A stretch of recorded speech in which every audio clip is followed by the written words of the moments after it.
Good evening and welcome. You're watching this edition of Left, Right and Centre with me, Sanket Upadhyay. I'll be joined in by my colleague Nidhi Razdan as well. And we're discussing Pakistan. Is Pakistan and its political government, its government basically, on the verge of a collapse? We are talking about this man, a cricketer turned politician. And since he was a cricketer, we'll use that cricket analogy. Has Imran Khan lost this match? He may be trying to play till the last few overs, maybe expecting some slog overs where he's going to score some good runs. But can he do it? He doesn't have his MPs with him. There are many dissenters in his own ranks. His alliance partners are drifting away. Is it game over for Imran Khan? And if that is the case, how long can he hang on to that chair? And what next? And what impact does it have on India? These are some of the questions that we are attempting to answer. There's still a lot of suspense. Story number 2 on this show. There is a raging debate going on what really is the plan as far as the Narcotics Control Bureau is concerned. You see, after 6 long months, even now, the NCB says we need 90 more days to file a charge sheet. Actually, we are in the process of gathering more information. Some witnesses turned hostile. Is the NCB dragging its feet in the Aryan Khan case? And if that is the case, then is this not a matter of victimizing a person you feel is the accused? We're going to put that to debate also in just a short moment. But let's quickly bring up our panelists on debate number 1 on what is the future for Imran Khan. Nidhi, I would like to begin with you first, along with Mr. Imtiaz Gul, who's a senior journalist joining us from Pakistan, and Kamar Aga, international affairs expert. Thank you very much. I will begin with you, Nidhi. Do we have a sort of a timeline or a structure as to what can one expect, or is this just a lot of suspense? Well, it is a bit of suspense in terms of timelines, and our Pakistani guests would shed better light on this. But what we're hearing is that the actual vote in the assembly on the confidence motion is not expected till Sunday or Monday. And therefore, there is some time for a debate when the assembly reconvenes tomorrow. The question, of course, that everyone was asking today was whether Imran Khan would step down ahead of that vote, simply because it appears he has lost the majority after a key ally crossed over and joined hands with the opposition. So it appears that in the assembly, where he needs 172 for a majority, at the moment he has 164, and there are, I believe, more than 20 of his MPs or members of the National Assembly, as they're called in Pakistan, who have crossed over to the other side and defected as well. So therefore, in terms of numbers, he's looking very, very shaky. Although his leaders from his party, Sanket, have been on television and talking to the Pakistani media as well, and saying that he's going to play this match right till the end, till the last ball. All these terrible cricket analogies are coming forward today, but we can use them. And so that he may not choose to resign ahead of the vote, but we'll have to see, because Pakistani politics is always full of surprises. That's true. Imtiaz Gul is also with us. Imtiaz Saab, would you like to tell us what to expect, or are you as clueless as this cricket match which is being played out in Pakistan? I think we are all holding our breath until the last ball is bowled. Whether that's yet another analogy. Whether it's no, please carry on. Yeah. But today the opposition brought almost 195, 96 MPs together in a show of strength, basically conveying the message that we have all the much more than what we require to de-seat Imran Khan. But I think there's still many slips between, many a slip between the cup and the lip. And the actual voting may take place on the 3rd or 4th of April. But behind the scenes, I think there are a lot of developments. The army chief, the ISI chief, in the evening, a few hours ago. No, I was meaning to ask you this, Imtiaz Saab. The fact that the army chief and the ISI chief met, and then suddenly this, in very mysterious circumstances, Nidhi, the address to the nation was cancelled. How does one read this? Because we were expecting that either he'll be rebellious, he'll say, I will hang on, I'll fight this fight, or he will say, I'm hanging up my boots. He did neither. Well, why should we expect the Prime Minister to be always talking in bravado? I think behind the scenes, as I suggested, something is happening, and nobody would have basically the ball to ask Imran Khan to tender his resignation. Neither will Imran Khan resign himself until the vote of no confidence sails through. I think I would say that maybe some compromise is being worked out, and that's why the army chief and the ISI chief flew in to Imran Khan's private residence. And I think we should all wait. Obviously, we are waiting in suspense. Nobody has a real clue. I wonder what are these compromises? I don't know. I was going to ask. Imtiaz Saab, what is the possible compromise here?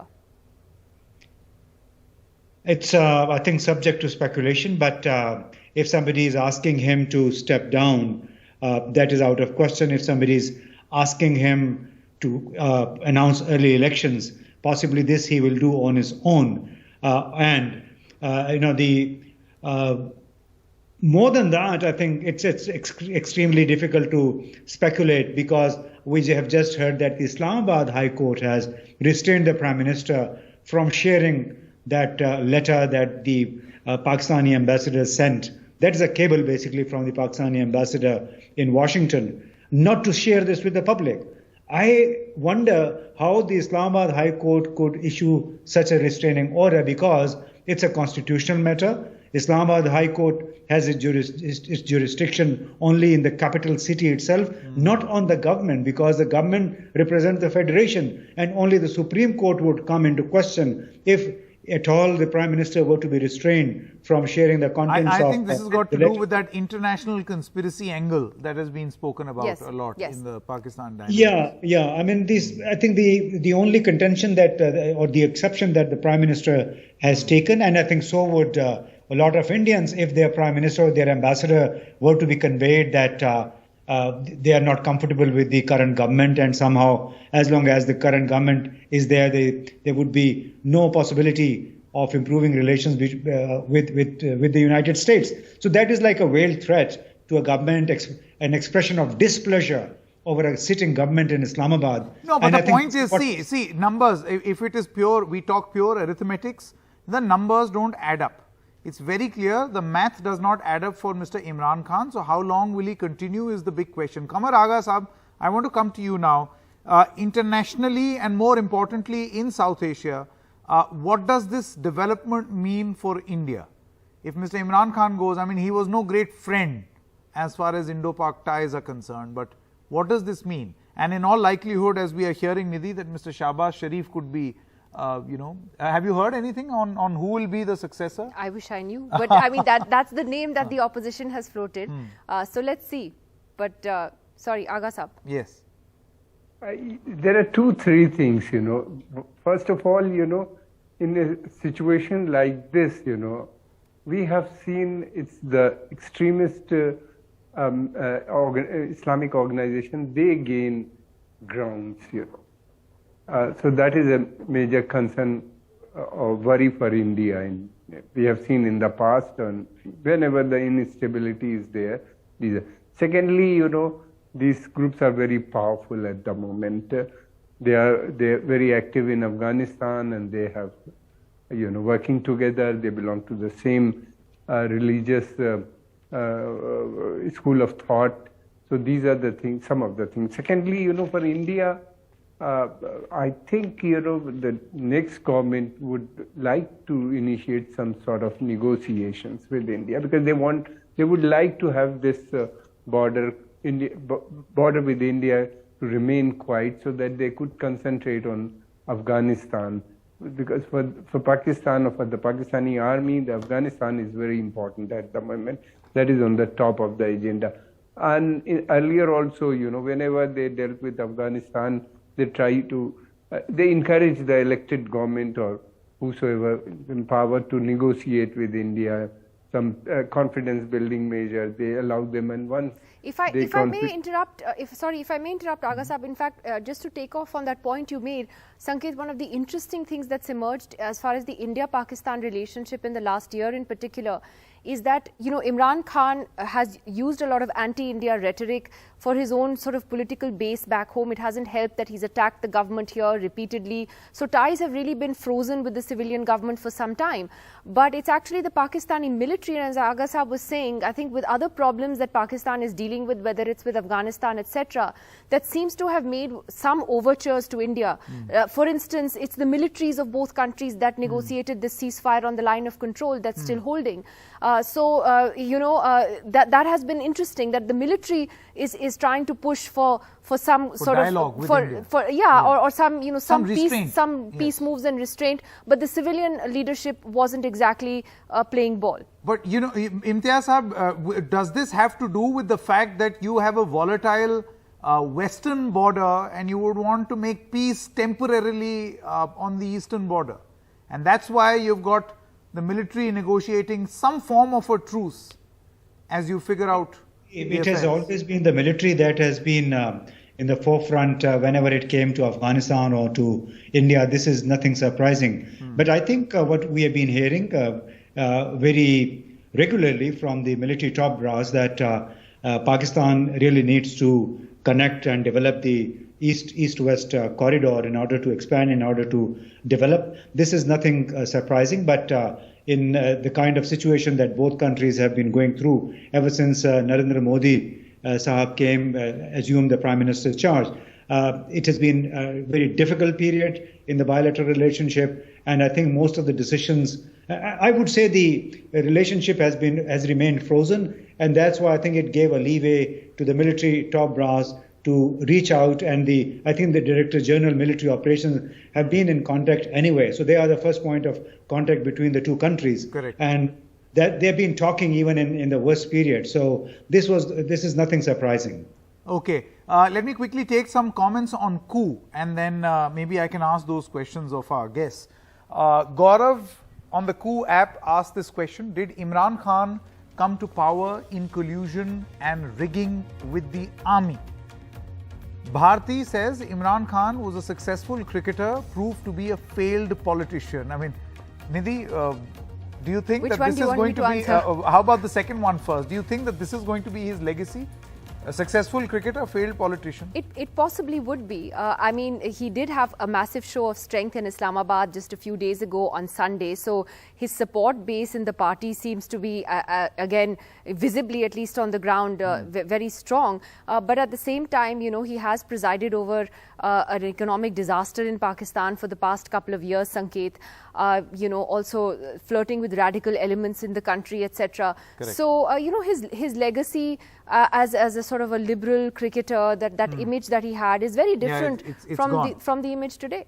Well, there was a lot of hope from Mr. Imran Khan, I can tell you this, given his, the cricket ties that he had with India. However, things didn't really work out the way many people were hoping to.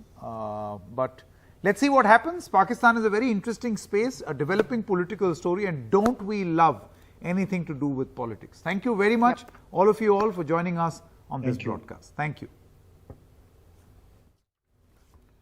All right, let's quickly now play out a conversation that we had with experts on the NCB dragging its feet in the Aryan Khan case, where 90 more days have been asked for a charge sheet. All right, so approaching the end of its 6-month deadline to frame charges against Shah Rukh Khan's son Aryan Khan in the drugs on cruise case, the Narcotics Control Bureau sought more time to build its case, saying that its investigations are still going on. The agency in its plea cited a prime witness turning hostile as one of the reasons for its request to extend the deadline by another 90 days. The agency was supposed to submit its charge sheet by the 2nd of April. In its application before the special judge, V.V. Patil, filed on Monday, the probe agency said that substances seized on the drugs on cruise case, in which Aryan Khan is accused, number 1, were narcotics that come under the ambit of NDPS Act. This probe agency further stated that some of the accused are highly influential, have incriminating chats with foreign nationals who are located outside India also. But the problem is, and that's the point that we are talking about here, that the law says you must file a charge sheet in 90 days. To now plead that we need another 90 days, is this a case of the drug agency not just missing the deadline, but dragging its feet in this investigation. I would like to welcome our guest this evening. We've got Senior Advocate of the Supreme Court and also the former Additional Solicitor General Vikas Singh. He'll be joining us in a moment. Vikram Singh, former DGP of Uttar Pradesh, and Abhishek Tripathi, BJP supporter and filmmaker and columnist, is also with us. Abhishek, I want to begin with you first. Why should the NCB not face charges or be accused of dragging its feet? I mean, it had 90 days. No, what happens is when you're doing a bigger investigation, investigation of this level, where we got to know 6 months back that there could be many people within India, outside India could be involved by the chats that were there. If you're doing that level of investigation, you need more time. And this is within the legal framework, as I know, that agency can still apply for, extension in terms of filing a charge sheet. So I don't think this is for the first time which is happening that any, which has crossed 90 days and agency is still applying for. So you're saying that this is not for the first time that the agency has missed a deadline, and it has happened in previous cases also. So a case of the agency dragging its feet is not made out. Advocate Vikas Singh is now with us. Mr. Singh, what is your assessment? Do you feel that the agency is deliberately keeping this case going, not filing a charge sheet, and saying the same old things that it said earlier, and in 90 days nothing has changed? Well, Sanket, I've been saying right from the beginning that there was no case made out under the NDPS as far as Aryan Khan is concerned. There was no recovery. There was no allegation of consumption. Even if there is a case of consumption and if a drug addict also is found on the street, they don't take him to jail. You send him to a rehab center. So there was no case whatsoever made out. It was basically, according to me, wrong handling by the legal team of SRK, which did not go to the High Court straight away. If they had gone to the High Court straight away, this initial remand also should not have happened. Now, having said that, the agency is such, and I have dealt with the government being Additional Solicitor General. It's very unfortunate. It's very difficult for them to admit their mistake. And they will dilly-dally like this so that it gets out of the public memory, and then when someday it is quashed, people will forget whatever this officer Wankhede had done in this matter and, harass somebody, some innocent person like this. So idea is to somehow delay so much that, because it is a celebrity involved here, probably they may not succeed because people like you will be tracking this case, and whenever it is closed, it will get all the media space that it deserves of a high-handed prosecution attempt to somehow tarnish or to somehow, implicate.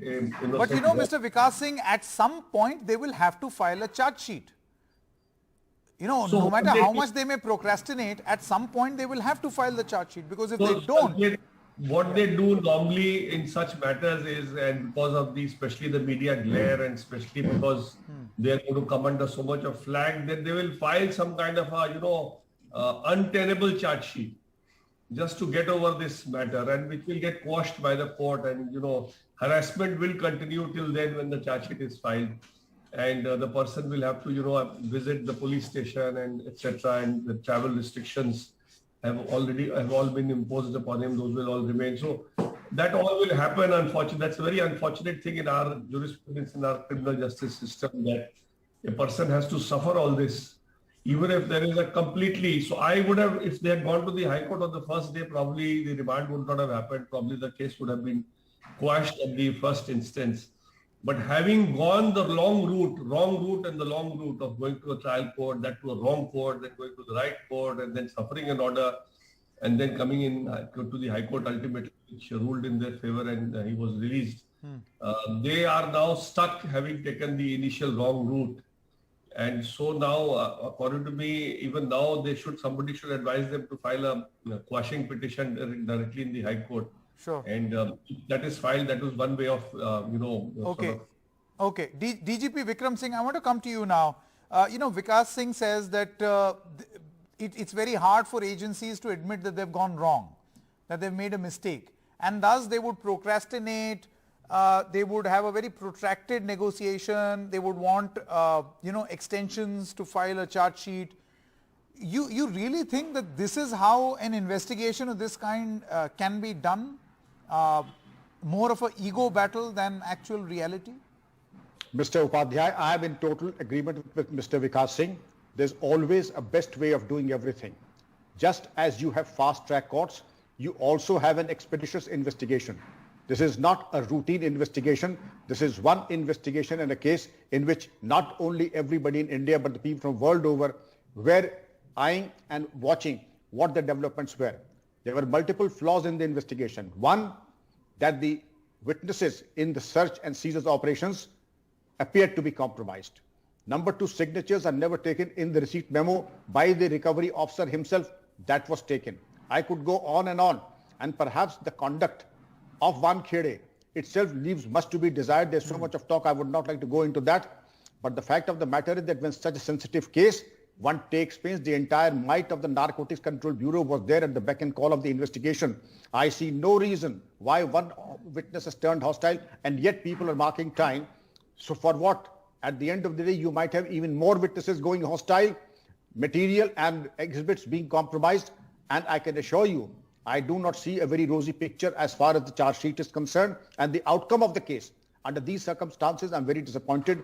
I had expected a lot more from the NCB and the top officers but there. You know, Vikas Singh, quickly coming back to you, assuming that the NCB and the charges that it is making out are correct, assuming, purely assuming, do the material that they have in their possession add up and justify that charge that they're leveling? I mean, they talk about an international conspiracy, an international racket. So Sanket, so let me assume just for the sake of, giving some kind of credence to what the NCB is saying, let me assume that there are some phone call details in the phone of Aryan Khan. Let me assume that's the best case that they'll have. Now the phone call details at best will lead them to a supplier. He will not become a supplier because of those phone calls. So the phone calls at best can be, the questioning can be, how did you get this number? Who are these people? That's the maximum question that you can do to a person of this kind. Because this entire jurisprudence, this entire branch of criminal jurisprudence is based on recovery. In fact, the quantum of sentence is determined on the basis of recovery. A small quantity gets you the 1-year sentence, medium quantity gets you 10 years, and a commercial quantity gets you 20 years. So if there is no recovery, there is no case. I don't understand. And you are now wanting to fix him as a supplier or a peddler of drugs. Now, peddler of drugs is not your case. Your case at best can be that you are in touch with some peddler of drugs. That will not make you a peddler of drugs. So, Abhishek Tripathi, do you feel that this is a case where the NCB realized that it has nothing on an individual and thus wants to build up a case, a new case, a fresh case? No, this is something very hypothetical. You can't really assume how they are building up the case. But just in case they get the permission from the court to file and further date, we'll definitely come to know someday what the charge sheet says. Don't you think the NCB then will have to face allegations of making this investigation extremely protracted? खींच रहे हो आप उसको जबरदस्ती. Let's be very fair. If they are wrong, they'll be exposed. If they are right, there'll be a correct charge sheet. No, but then, this whole concept of making the process itself the punishment, how would you respond? No, I wouldn't say that, because we are discussing right now, which is we are yet to know. When the charge sheet come exactly, we'll know exactly where we stand. Vikram Singh, do you we feel can that, only assume. Do you feel that there will be allegations against the NCB of making the process itself the punishment? Obviously, there are bound to be allegations, and the allegations have started coming in then, and now there seems to be multiple allegations. Firstly, if this was such a high-profile case, what were you banking on? Why did you not expeditiously put every ounce of your energy in completing the investigation in good time? You did not. Now you're asking for time. One witness has already turned hostile. This speaks about the prowess of the investigation. I do hope they have taken statement under 164 of the CRPC, and if not, well, God save them.